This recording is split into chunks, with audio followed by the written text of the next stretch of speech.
This segment is brought to you by Columbus Waterworks.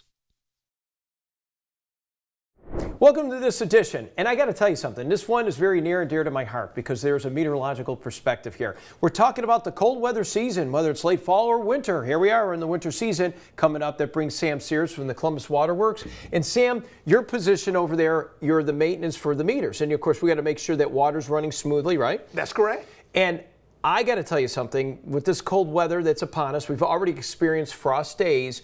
We have to know when is the best time to protect our pipes. And the Columbus Waterworks is one of the best places to educate us here on that. And you got some demonstrations here to show us that can be very easy to save us a lot of money in the long run. Most definitely, Bob, most definitely. So start out with a little bit about what the cold weather does. Okay, we get sub-freezing temperatures. We say it as meteorologists, hey, look, you know, we're going to have sub-freezing temperatures. You get into hard freezes, those are the ones that we got to really watch, especially when it's hours of below freezing.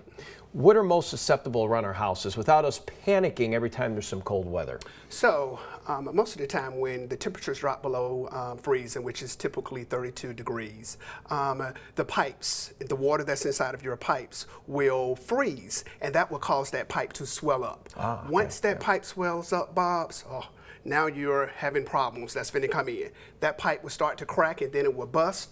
What's going to happen then? You're going to be out thousands and thousands of dollars because now that pipe is leaking. So we want you to be familiar coming up to the winter season what to do to protect yourself from the cold weather. That makes good sense. And it only takes a couple bucks and a little time.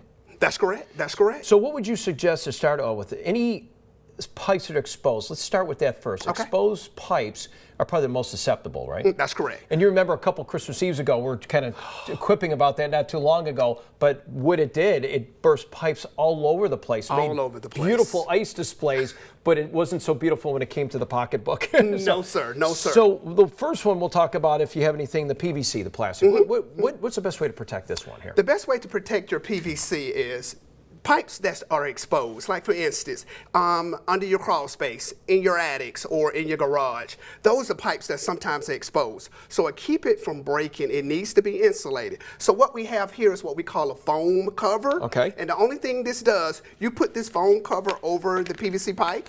That easy. That easy. And it's split already for you. That's right. It's already split.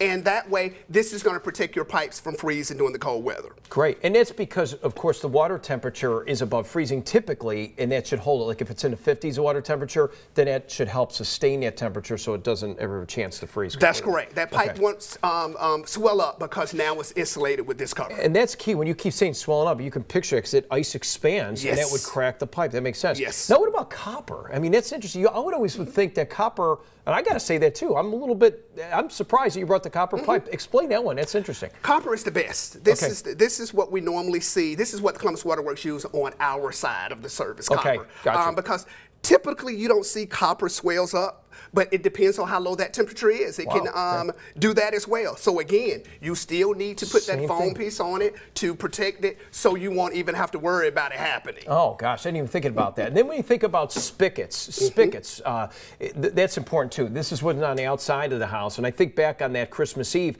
these are the ones that gave a lot of people headaches if they didn't have it protected. That's Explain correct. that one for us. So these are your spigots that normally you see around your house. You normally have it in the front yard, the backyard, and on the side of your house. So once you disconnect those hoses to it, to protect it, we have here what we call a cover faucet. And what you do, you just put that faucet inside of it.